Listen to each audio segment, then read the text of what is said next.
ત્યાર પછીનું એનસીઆરટીનું ઉદાહરણ નંબર 8 જુઓ. એમાં મુસાફરોથી ભરચક એક બોઈંગ વિમાનનું દળ 3.3 ગુણ્યા 10⁵ કેજી છે. તમને વિમાનનું દળ આપેલું છે m ઇઝ ઇક્વલ ટુ 3.3 ગુણ્યા 10⁵ કેજી.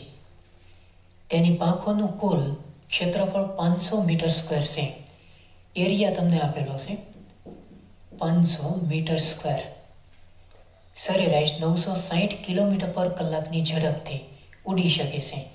વિમાનની સરેરાશ ઝડપ તમને આપેલી છે 960 કિલોમીટર પર કલાક. સૌથી પહેલાં કિલોમીટર પર કલાક છે અને તમારે મીટર પર સેકન્ડની અંદર કન્વર્ટ કરવું પડશે. તમે સાદુરૂપ આપશો તો તમને સરેરાશ ઝડપ મળશે 266.6 મીટર પર સેકન્ડ. પછી તમને જુદા જુદા બે ક્વેશ્ચન્સ પૂછેલા છે. એમાં સૌથી પહેલો ક્વેશ્ચન, પાંખોની નીચેની સપાટી અને ઉપરની સપાટી વચ્ચે લાગતા દબાણનો તફાવત શોધો. એટલે તમારે ડેલ્ટા પી ફાઇન્ડ કરવાનું છે. આપણી આગળ દબાણ શોધવા માટેનું સૂત્ર છે delta p is equal to f upon a. એફની જગ્યાએ આપણે mg લઈએ, છેદમાં એ એમના. બધાય ડેટા તમને આપેલા છે, બધી કિંમતો તમે અહીંયા આગળ મૂકો એટલે તમને દબાણ તફાવત મળે. તમને દળ આપેલું છે, એ આપેલું છે 3.3 ગુણ્યા 10⁵ કેજી. જે આપણે લઈ લઈએ 9.8 metre per second square. Area તમને આપેલો છે 500 મીટર સ્ક્વેર. અધરવાઇઝ આનું સાદું રૂપ આપો. આપણે ગણતરીમાં ખોટો ટાઈમ બગાડતા નથી એટલે ડાયરેક્ટ જોઈ લઈએ. એ તમને મળશે 6.5 ગુણ્યા 10⁵ પાસ્કલ. આ પહેલાનો આન્સર તમને મળ્યો. ત્યાર પછી સેકન્ડ, પાંખની નીચેની સપાટીની સાપેક્ષે પાંખોની ઉપરની સપાટી પર હવાની ઝડપમાં આંશિક વધારો શોધો. હવાની ઘનતા તમને આપેલી છે રો, એ આપેલી છે 1.2 કેજી પર મીટર ક્યુબ. હવે સાંભળો, ધારો કે કોઈ વિમાન છે એ સંક્ષિતિજ દિશામાં ઉડી રહ્યું છે. આપણે વિમાનની પાંખો છે એને ધ્યાનમાં લેવી પડશે. જમીનની સપાટીથી વિમાનની બંને પાંખોની હાઈટ સમાન થશે. એનું કારણ એ છે કે વિમાન સંક્ષિતિજ દિશામાં ઉડી રહ્યું છે. બર્નોલીનું સમીકરણ આપણે વિમાનની પાંખ આગળ લગાડવાના છીએ, બે પાંખ આગળ. તો તમે સીધું પાંખો આગળ બર્નોલીનું સમીકરણ યુઝ કરી શકો. પહેલી પાંખ માટે શું આવશે? P1 plus 1/2 row V1 square plus rho GY1. એવી જ રીતે બીજી પાંખ આગળ લઈ આવશે P2 plus 1/2 rho V2 square plus rho GY2. મેં કીધું એમ કે વિમાન જો સંક્ષિતિજ દિશામાં ઉડી રહ્યું હોય તો જમીનની સપાટીથી વિમાનની બંને પાંખોની હાઈટ સમાન થશે. એટલે કે y1 અને y2 સમાન થશે. અહીંયા આગળ y2ની જગ્યાએ તમે y1 મૂકશો એટલે આ પદ કેન્સલ થઈ જશે. હવે એક કામ કરીએ, P2 બરાબરની આ બાજુ આવે અને હાફ રો V1 સ્ક્વેર વાળું પદ પહેલી બાજુ જાય એટલે શું આવશે? Normally P1 minus P2 is equal two અહીંયા આગળ હાફ રો V2 સ્ક્વેર એમના. આ પદ પહેલી બાજુ જશે એટલે માઇનસ થશે હાફ રો V1 સ્ક્વેર. આ બેમાંથી તમે હાફ રો કોમન લઈ લો એટલે therefore P1 minus P2 is equal to half rho common. અહીંયા આગળ આવશે V2 square minus V1 square. આ પદને બીજી રીતે પણ લખાય. You can see that P1 minus P2 that equal to half rho V2 plus V1 અને V2 માઇનસ V1. આ જે પદ છે એને મેં આ રીતે લખ્યું. આનો તમે ગુણાકાર કરશો એટલે પાછું ઉપરનું પદ જ આવશે. કરેક્ટ. અહીંથી બગડો સી આપણે આના છેદમાં લઈ લઈએ તો આ જે આખું પદ છે એ નોર્મલી થઈ જશે સરેરાશ ઝડપ. એને આપણે V બાર કહી દઈએ એટલે therefore P1 minus P2 that equal to rho. આ થઈ જશે નોર્મલી V બાર અને V2 માઇનસ V1 એમના. અહીંથી આપણે V2 માઇનસ V1 છે એને સબ્જેક્ટ બનાવીએ સો V2 minus V1 date equal two P1 minus P2 એટલે એ દબાણનો તફાવત છે, એને આપણે ડેલ્ટા P કહી દઈએ અને છેદમાં રો V બાર થશે. કરેક્ટ. આપણે હવાની ઝડપમાં આંશિક વધારો છે ફાઇન્ડ કરવાનો છે. તો એક કામ કરીએ, V2 minus V1 divide by V બાર કરી નાખીએ. V બાર વડે આપણે ભાગી નાખીએ, એને ગુણ્યા 100%. અને કહેવામાં આવે છે હવાની ઝડપમાં આંશિક વધારો શોધવા માટેનું સૂત્ર is equal to delta p upon rho v bar. એક વી બાર હતો, આપણે વી બાર વડે ભાગીએ એટલે વી બાર ઇન્ટુ વી બાર એનો સ્ક્વેર થશે, એને ગુણ્યા 100%. હવે અહીંયા આગળ તમને બધાય ડેટા સી આપેલા છે, તો અહીંયા આગળ તમે કિંમતો મૂકશો એટલે તમને હવાની ઝડપમાં આંશિક વધારો સી મળી જશે. અહીંથી કામ તમારે જાતે કરવાનું થશે. ત્યાર પછી એનસીઆરટીનો સ્વાધ્યાયનો 14મો ન્યુમેરિકલ જો. એમાં વિન્ડ ટનલના એક પરીક્ષણમાં વહેતા પવનમાંથી પસાર થતા એક પરીક્ષણ વિમાન માટે તેની સપાટીની ઉપરની બાજુ અને નીચેની બાજુ પરથી વહેતા પવનની ઝડપ અનુક્રમે 70 મીટર પર સેકન્ડ અને 63 મીટર પર સેકન્ડ છે. તમને બે સ્પીડ આપેલી છે. એમાં પહેલી speed V1 is equal to 70 metre per second આપેલ છે અને બીજી સ્પીડ 63 મીટર પર સેકન્ડ છે. પછી એરિયા તમને આપેલો છે, એ આપેલો છે 2.5 મીટર સ્ક્વેર. ક્ષેત્રફળ ધરાવતા પાંખિયા પર ઉચકવા માટે લાગતું બળ શોધો. તમારે F ફાઇન્ડ કરવાનું છે. હવે ધારો કે વિમાન છે એ સંક્ષિપ્ત દિશામાં ઉડી રહ્યું છે. આપણે બર્નોલીનું સમીકરણ વિમાનની બંને પાંખો ઉપર લગાડવાના છીએ. એવરીબડી નોઝ એ બર્નોલીનું સમીકરણ તમને આવડે છે. પહેલી પાંખ માટે P1 plus 1/2 row V1 square plus rho GY1 is equal to બીજી પાંખ માટે શું આવશે P2 plus 1/2 rho V2 square plus rho GY2. Listen, વિમાન જો સંક્ષિપ્ત દિશામાં ઉડી રહ્યું હોય તો જમીનની સંક્ષિપ્ત સપાટીથી બંને પાંખોની હાઇટ સમાન થશે. ઇટ મીન્સ y1 બરાબર y2 થશે. એટલે આ પદ કેન્સલ થશે કારણ કે y1 બરાબર y2. હવે એક કામ કરીએ, P1C બરાબરની ઓલી બાજુ જાય, આ પદ બરાબરની આ બાજુ આવે. એટલે P2 માંથી P1 હું બાદ કરું છું, એટલે P2 minus P1 that equal two આમાંથી આ પદ બાદ થાય એટલે 1/2 row V1 square minus 1/2 rho V2 square. Correct. આ બેમાંથી તમે હાફ રો કોમન લઈ લો એટલે therefore P2 minus P1 that equal to 1/2 rho common એટલે V1 square minus V2 square થશે. P2 માઇનસ P1 એટલે એ થઈ જશે નોર્મલી ડેલ્ટા P. એટલે અહીંયા આગળ આપણે ડેલ્ટા P લખીએ. આપણે નોર્મલી બળ ગોતવાનું છે, તો આપણી આગળ સૂત્ર છે delta P that equal two F upon A. અહીંથી તમે F ને કરતા બનાવો એટલે શું આવશે A ઇન્ટુ ડેલ્ટા P. અહીંયા આગળ ડેલ્ટા P ની જગ્યાએ તમે કિંમત મૂકો. ડન. એટલે શું આવશે F is equal to A. Delta P એટલે આ થઈ ગયું ને normally 1/2 into rho V1 square minus V2 square. ચાલો, બધાય ડેટા સી તમને આપેલા છે. ત્યાર પછી એનસીઆરટીનો સ્વાધ્યાયનો 16મો ન્યુમેરિકલ જો. એમાં તમને કહી દીધું કે એક સ્પ્રે પંપના નળાકાર ટ્યુબના આડછેદનું ક્ષેત્રફળ 8 સેન્ટીમીટર સ્ક્વેર છે. એને આપણે કેપિટલ E કહીએ. એ 8 સેમી સ્ક્વેર આપેલું છે અને મીટર સ્ક્વેરની અંદર આપણે કન્વર્ટ કરીએ. તેના એક છેડા પર 1 mm વ્યાસ, તમને વ્યાસ આપેલો છે 1 mm એટલે 1 × 10⁻³ મીટર થશે.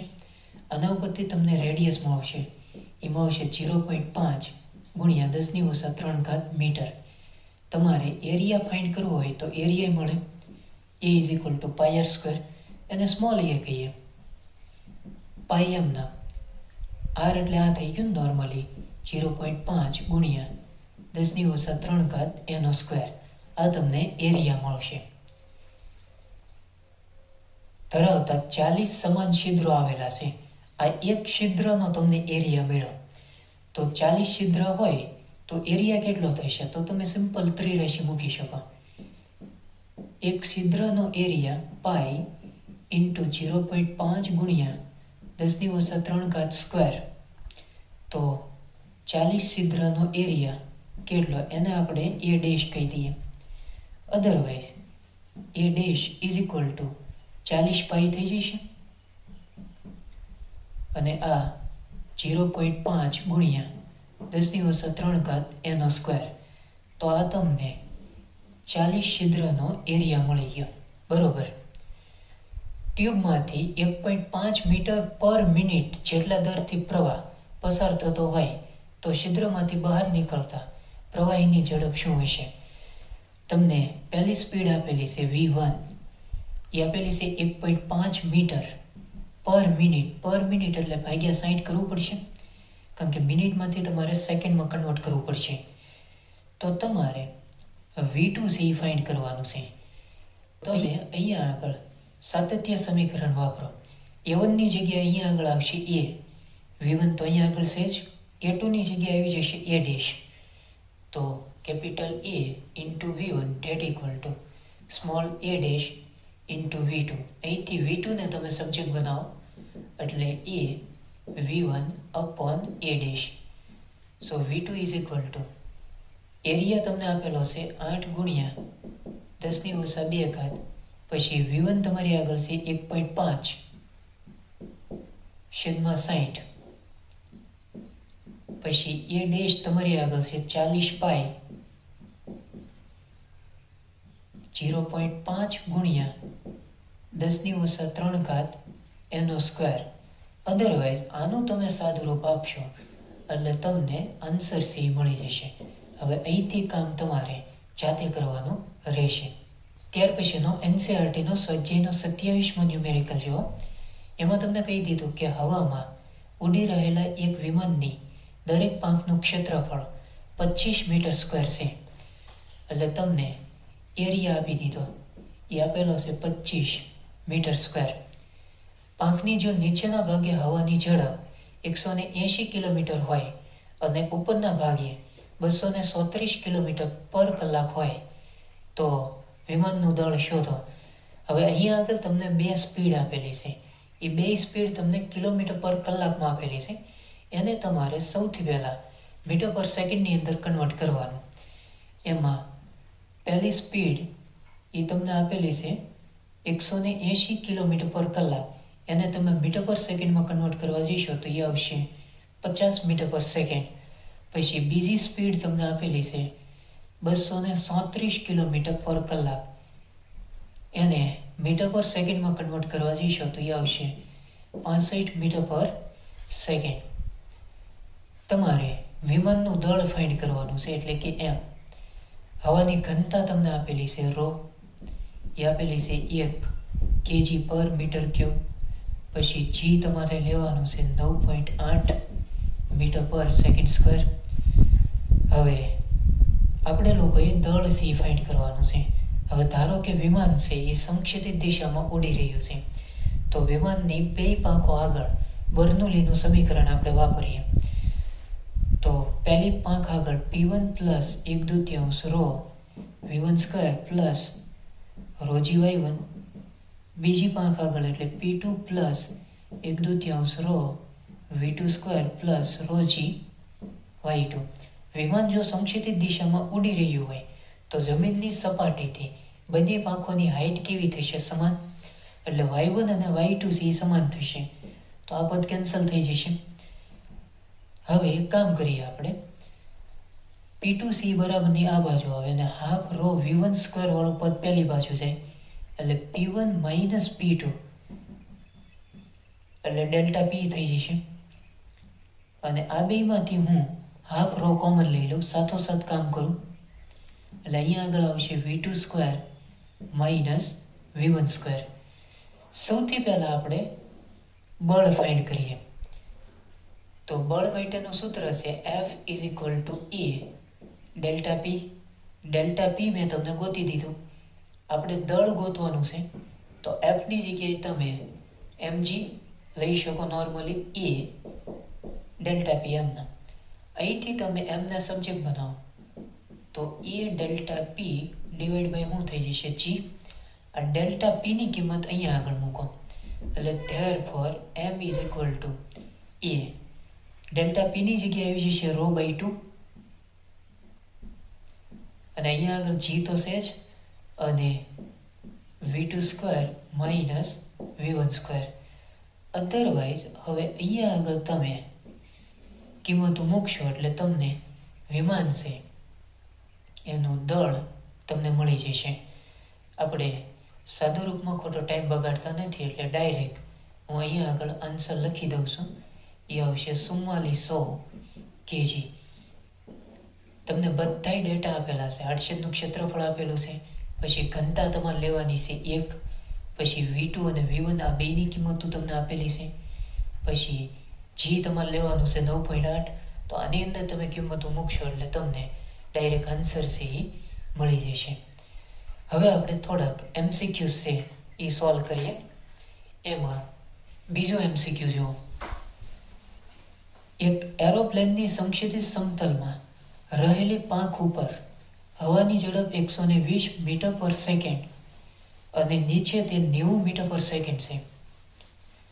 જો હવાની ઘનતા 1.3 kg પર મીટર ક્યુબ હોય તો પાંખ ઉપર અને નીચે દબાણનો તફાવત ખાલી જગ્યા થશે.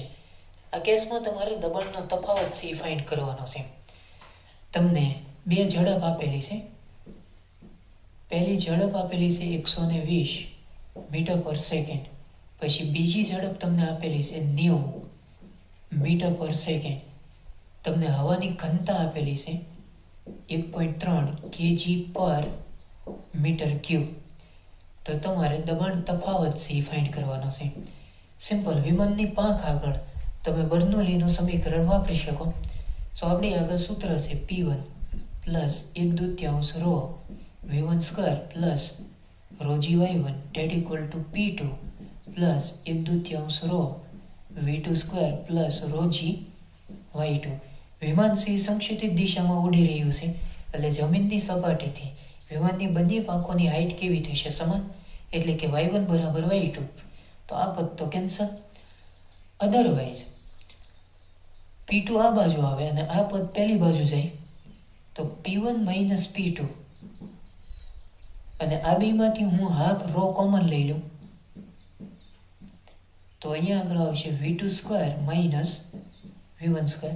P1 માઇનસ P2 એટલે એ નોર્મલી ડેલ્ટા પી જે આપણે ફાઇન્ડ કરવાનું છે. અહીંયા આગળ કિંમત મૂકો 1/2. ઘનતા આપેલી છે 1.3, પછી v2 તમને આપેલું છે 90 એટલે અહીંયા આગળ આવશે 90 નો વર્ગ માઇનસ v1 તમને આપેલું છે 120 એનો વર્ગ. આવું તમે કરી શકો. ડન. એટલે આ તમને મળશે નોર્મલી ડેલ્ટા પી. હવે અહીંયા આગળ આન્સર છે નેગેટિવમાં આવશે તો પ્લસ બનાવવા માટે આપણે શું કરશું? અહીંયા આગળ P2 માઇનસ P1 કરી નાખીએ, કારણ કે v1 વધારે છે v2 કરતા. તો P2 માંથી P1 ને બાદ કરો અને આ પદ આ બાજુ આવે એટલે અહીંયા આગળ v1 સ્ક્વેર, અહીંયા આગળ v2 સ્ક્વેર. અધરવાઇઝ અહીંયા આગળ શું આવશે? 120 નો વર્ગ માઇનસ 90 નો વર્ગ. ઓપ્શનમાં તમને આન્સર નેગેટિવમાં આપ્યા નથી, બરોબર? એટલે અધરવાઇઝ તમે આનું સાદું રૂપ આપશો એટલે તમને આન્સર સી મળી જશે. સો કરેક્ટ આન્સર આવશે સી વિકલ્પ. સાદું રૂપ આપશો એટલે આવશે 4095 પાસ્કલ. ડન. ત્યાર પછી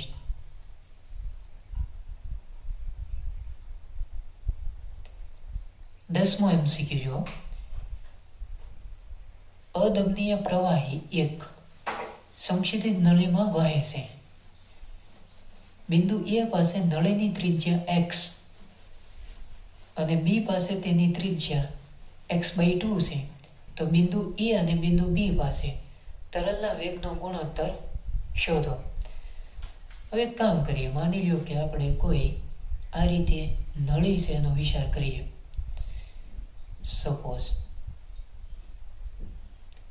આ ધારો કે બિંદુ એ છે, અહીંયા આગળ બિંદુ બી છે, તમને અહીંયા આગળ રેડિયસ આપેલી છે. એ આગળની રેડિયસ તમને આપેલી છે એક્સ, બી આગળની રેડિયસ તમને આપેલી છે x/2. અહીંયા આગળ માની લો કે તરલનો વેગ v1 છે, અહીંયા આગળ તરલનો વેગ ધારો કે v2 છે.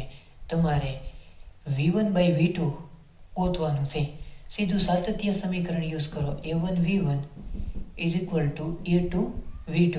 એ એટલે શું આવશે? પાઈ r1² ઇન્ટુ v1, આ પાઈ r2² ઇન્ટુ v2. પાઈ કેન્સલ.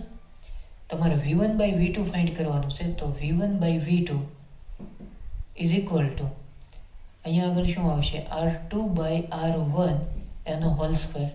હલો, બરોબર. r2 તમારી આગળ છે x/2. અહીંયા આગળ આપણે કિંમત મૂકીએ તો v1/v2 that equal two r2 ની જગ્યાએ આવશે x/2. r1 તમને આપેલું છે x, એનો સ્ક્વેર, આ કેન્સલ. તો v1/v2 એ તમને મળશે 1/4. આવો ઓપ્શન તમને આપ્યો હોય તો એ ટીક કરવાનો. સો આન્સર આવશે સી વિકલ્પ. હવે જે ટોપિક મારે ડિસ્કસ કરાવવાનો છે એ ટોપિક છે ટોરિસેલીનો નિયમ.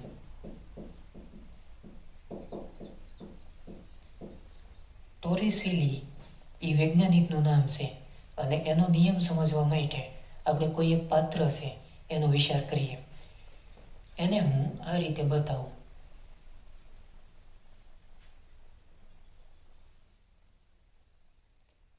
આ પાત્રનું તળિયું છે. અહીંયા આગળ આડછેદથી આપણે વિચારીએ. આડછેદનું ક્ષેત્રફળ છે ધારો કે a1 છે. હવે પાત્રની અંદર આપણે કોઈ તરલ છે એને દાખલ કરાવીએ. દાખલ થતા તરલનો વેગ ધારો કે v1 છે. સો આ રીતે આપણે કોઈ તરલ છે એને એન્ટર કરાવીએ. ધારો કે પાત્રની જે કઈ હાઈટ છે એને આપણે કહી દઈએ સ્મોલ h. હવે પાત્રના તળિયે આપણે કોઈ એક નાનું છિદ્ર પાડીએ. સપોઝ આ રીતે. આ છિદ્રનું આડછેદનું ક્ષેત્રફળ ધારો કે a2 છે.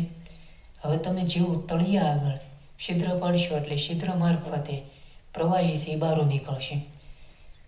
એટલે આ રીતે તરલ છે એ છિદ્રમાંથી બહાર નીકળશે. તો છિદ્રમાંથી બહાર નીકળતા તરલનો વેગ કેટલો એ મારે ફાઇન્ડ કરવો હશે. અહીંયા આગળ તમે આ બે આડછેદ આગળ સાતત્યનું સમીકરણ વાપરી શકો. એટલે અહીંયા આગળ થઈ જશે normally a1v1 is equal two અહીંયા આગળ a2v2. અહીંથી તમે v1 છે અને સબ્જેક્ટ બનાવો. સો v1 is equal two a2v2 upon a1. અને આપણે કહી દઈએ સમીકરણ નંબર 1. હવે આ બે આડછેદ આગળ તમે બર્નોલીનું સમીકરણ વાપરી શકો. યુ કેન સી ધેટ આ પાત્રનો ખુલ્લો ભાગ છે એટલે અહીંયા આગળ વાતાવરણનું દબાણ આવશે. એટલે P1 બરાબર PA થશે. અહીંયા આગળ છિદ્ર છે એટલે અહીંયા આગળ પણ વાતાવરણનું દબાણ લાગશે એટલે PA. પણ અહીંયા આગળ P2 બરાબર PA થશે. આ જે તળિયું છે એને જ આપણે સંક્ષિપ્ત સંદર્ભ સપાટી લઈ લઈએ. કરેક્ટ. ચાલો સૌથી પહેલા અહીંયા આગળ બર્નોલીનું સમીકરણ વાપરો. તો P1 ની જગ્યાએ આવશે PA પ્લસ 1/2 તરલની ઘનતા છે ρ, વેલોસિટી છે v1 એટલે એનો સ્ક્વેર પ્લસ સંદર્ભ સપાટી તમે અહીંયા આગળ લીધેલી છે એટલે ρgh ધેટ ઇક્વલ ટુ. હવે અહીંયા આગળ તમે બર્નોલીનું ઇક્વેશન વાપરો એટલે P2 ની જગ્યાએ શું આવશે? PA પ્લસ બીજો અહીંયા આગળ વેગ છે v2 એટલે આવશે 1/2 ρ v2 સ્ક્વેર અને હાઈટ સેજની કારણ કે આ તળિયું છે એને જ આપણે સંદર્ભ સપાટી લીધી એટલે h 0 થશે. અહીંથી PA કેન્સલ આઉટ થઈ ગયા. આ હાફ ρ v1 સ્ક્વેર વાળું પદ પહેલી બાજુ જાય રો GH છે અને આપણે સબ્જેક્ટ બનાવીએ એટલે rho GH is equal to આ બેમાંથી હાફ રો આપણે કોમન લઈએ, V2 સ્ક્વેરમાંથી V1 સ્ક્વેર બાદ થશે. ખ્યાલ આવે છે? કારણ કે હાફ રો V1 સ્ક્વેર વાળું પદ પહેલી બાજુ ગયું એટલે નોર્મલી આ પદમાંથી આ પદ બાદ થશે. એગ્રી? એક કામ કરો, અહીંયા આગળ V1 સ્ક્વેરની જગ્યાએ તમે કિંમત મૂકી દો, વર્ક કરીને આપણે કિંમત મૂકીએ એટલે rho GH that equal to 1/2 rho V2 square minus V1 સ્ક્વેરની જગ્યાએ આવી જશે A2 square V2 square upon A1 square. Ready? આ બેમાંથી તમે V2 સ્ક્વેર કોમન લ્યો, અહીંથી રો રો કેન્સલ આઉટ થશે, આ બગડો અહીંયા આગળ વહી આવશે એટલે અહીંયા આગળ આવશે 2GH that equal to V2 square common, અહીંયા આગળ આવશે 1 minus A2 square upon A1 square. Agree? લસું લઈ લો અહીંયા આગળ તો 2GH. નહીતર એક કામ કરો, આમ નામ રાખો, અહીંથી તમે V2 સ્ક્વેર છે અને સબ્જેક્ટ બનાવો એટલે 2GH અપોન 1 માઇનસ અહીંયા આગળ આવશે normally A2 square upon A1 square. Otherwise આને આપણે આ રીતે લખીએ કારણ કે બે ઉપર વર્ક છે એટલે A2 બાય A1 એનો સ્ક્વેર. સ્ક્વેર રૂટ તમે લઈ લો તો આખા ઉપર 1/2 આવશે, આટલો તમને વેગ મળશે. પણ અહીંયા આગળ કન્ડિશન છે અમુક. અહીંયા આગળ આડછેદનું ક્ષેત્રફળ ખૂબ મોટું છે, એની સરખામણીમાં આ છિદ્રનું ક્ષેત્રફળ ખૂબ નાનું છે એટલે તમે આવું કહી શકો A1 is greater than A2 એટલે A1 ની સરખામણીમાં A2 ને તમે અવગણી શકો. તો આને તમે અવગણશો એટલે અવગણવું મીન્સ 0 લઈ લેવાનું એટલે આની જગ્યાએ 0 મૂકશો એટલે આ પદ આખું 0 થઈ ગયું. એગ્રી? તો 1 માઇનસ 0 એટલે છેદમાં આવશે 1, તો અલ્ટિમેટલી આપણને V2 કેટલું આવશે? ખાલી વચ્ચે 2GS એની ઉપર 1/2 ઘાત એટલે V2 is equal two 2GH આપણને મળશે. તો છિદ્રમાંથી બહાર આવતા તરલનો વેગ આપણને કેટલો મળશે? 2GS. આ ખાસ તમારે યાદ રાખવાનું છે. આમાં બીજો એક કેસ આપણે બનાવીએ. માની લો કે કોઈ નળાકાર પાત્ર છે, જસ્ટ એને આપણે આ રીતે વિચારીએ.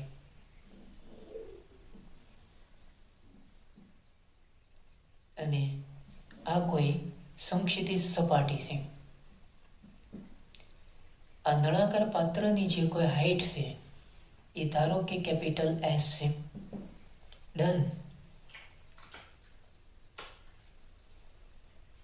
આની અંદર આપણે કોઈ તરલ ભરી દઈએ. તરલ તરીકે તમે પાણી ભરી શકો. પાત્રની સપાટીથી ધારો કે S જેટલી ઊંડાઈએ કોઈ એક અહીંયા આગળથી છિદ્ર પાડીએ. છિદ્ર પાડીશું એટલે નોર્મલી થશે કેવું, અહીંથી પ્રવાહી બહાર નીકળશે, પ્રક્ષિપ્ત ગતિ થશે અહીંયા આગળ. ડન. સંક્ષિપ્ત દિશાની અંદર કપાતું જે કઈ અંતર છે આપણે ધારી લઈએ, ધારો કે x. એવરીબડી નોઝ અહીંથી પ્રવાહી બહાર નીકળશે, તો બહાર નીકળતા પ્રવાહીનો વેગ કેટલો હોય? ઓકે, ટોરિસિલીનું સમીકરણ આપણે ભણી ગયા, 2GS જેટલું હોય અંડર રૂટમાં. તો બહાર નીકળતા પ્રવાહીનો વેગ આપણને મળશે v બરાબર અંડર રૂટમાં 2GS. ટોટલ S છે, આ સ્મોલ s છે, આટલી આપણને હાઈટ કેટલી મળશે? હાઈટ અથવા ડેપ્થ. કેપિટલ S માંથી સ્મોલ s બાદ કરો એટલે capital S minus small h. Correct. હવે અધો દિશા માટે આપણે અચળ પ્રવેગી ગતિનું સમીકરણ વાપરીએ. સો આપણી આગળ સૂત્ર છે d બરાબર v0t plus half gt square.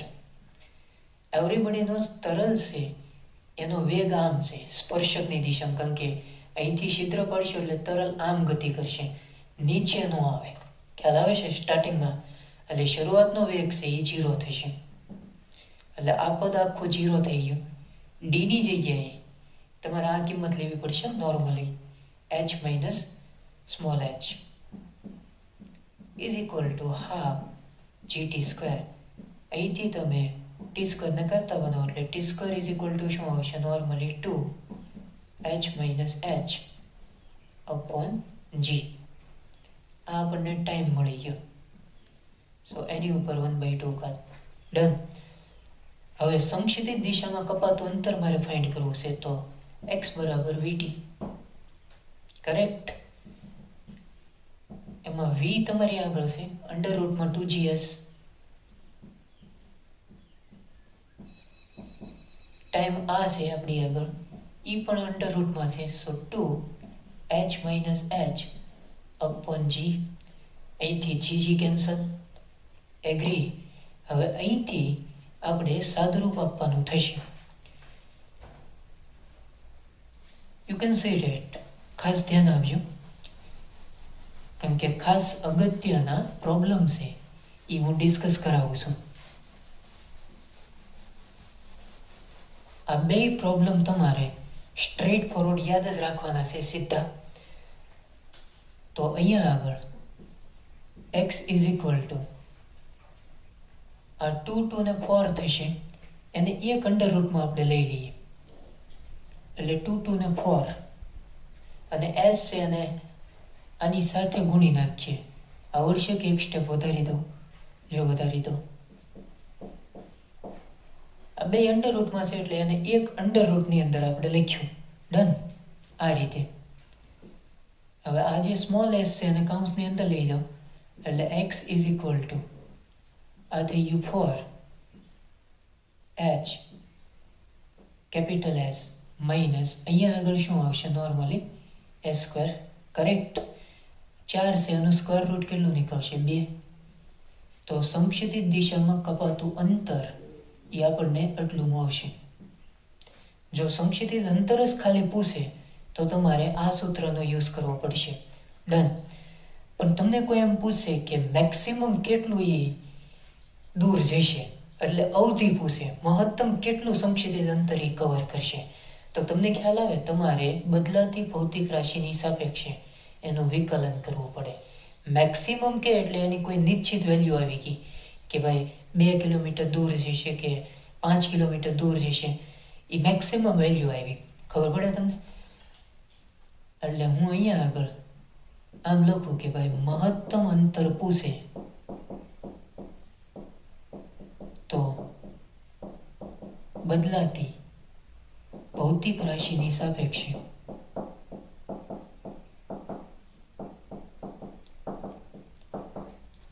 વિકલન કરવું. કરેક્ટ. આનું એગ્રી. સૌથી પહેલા તો એ ચેક કરો બદલાતી ભૌતિક રાશિ છે કઈ. You can C it small h. છિદ્ર તો તમે કોઈ પણ જગ્યાએ પાડી શકો ને, એટલે આ બદલાશે. માની લો કે અહીંયા આગળ છિદ્ર પડે તો હાઈટ એટલી લેવી પડે ને, આ તો ફિક્સ છે. એટલે સ્મોલ s છે એ ભરોસાપાત્ર નથી, એ બદલાય છે. તો આ જે સમીકરણ છે એનું તમારે સ્મોલ s ની સાપેક્ષે વિકલન કરવું પડે. You can C that. આનું આપણે વિકલન કરીએ એટલે dx બાય ds. એમાં x જો મહત્તમ હોય એટલે એની કોઈ નિશ્ચિત વેલ્યુ આવી ગઈ, તો મહત્તમ હોય કોઈ આંકડો આવી જાય તો એનું વિકલન હંમેશા કેટલું આવે? 0 આવે. કરેક્ટ. એટલે ધેરફોર d બાય ds બગડો. પછી આને હું આ રીતે લખું h capital H minus s square એની ઉપર 1/2 ઘાત ધેટ ઇક્વલ ટુ 0. સૌથી પહેલા અહીંયા આગળ ઘાતનો નિયમ, બે અચળ છે એટલે એને આપણે વિકલનની બહાર લઈ લઈએ તો 1/2 ઘાત આગળ આવશે, આની એક ઘાત ઘટશે એટલે h capital H minus small h એનો સ્ક્વેર એક ઘાત ઘટશે એટલે માઇનસ 1/2 ઘાત રહેશે. આ તમે ખાલી ઘાતનું વિકલન કર્યું, હજી આ પદનું તમારે ફરીવાર વિકલન કરવું પડે એટલે d by dh h minus s square is equal to શું આવશે? 0. અહીંથી બગડો કેન્સલ આઉટ. આ પદ પછી આના છેદમાં 0ના છેદમાં જશે એટલે 0 જ રહેવાનું, એટલે ખાલી એટલું પદ વધશે. એ પદ અહીંયા આગળ હું લખું, you can see date d/dh શું વધશે?